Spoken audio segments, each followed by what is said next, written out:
In the early 1100s, Henry I of England married an Anglo-Saxon princess, and from their line came in due course the Plantagenet dynasty, which is a combination thus of Norman, Anglo-Saxon, French, and in time Brittonic blood.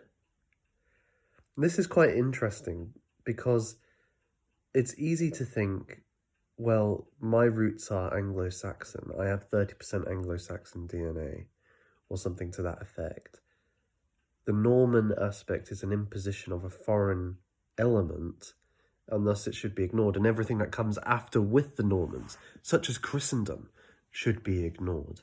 The true self, the true origin of my people, goes back further to the Anglo-Saxon, and so we must turn to a kind of Germanic paganism and embrace of their mythology and culture and ideals, and then we will have rediscovered our pure ethnos. In a way, 19th century figures like Wagner did this for the Germans, looking to the Volsunga saga as a story which talks to the primordial character of the Germans, and thus returning them to something prior to the modern age.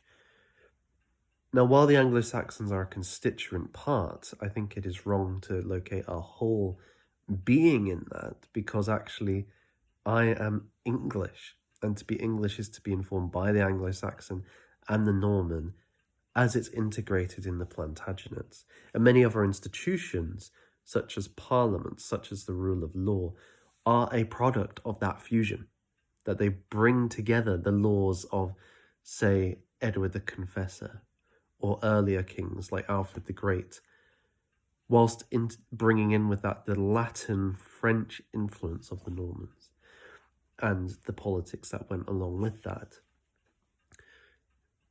It's a mistake, in my view, to ignore that, because then because of political beliefs or certain ideas about what it truly means to be of this country, we therefore ignore and erase part of who we are, and that can never be a good thing. It is never a good thing to ignore the truth of who is here and who comes from here and whose land this is a birthright. So I think it's something that I've been thinking about, and I don't have fully firm ideas. I just know I can't ignore where I come from.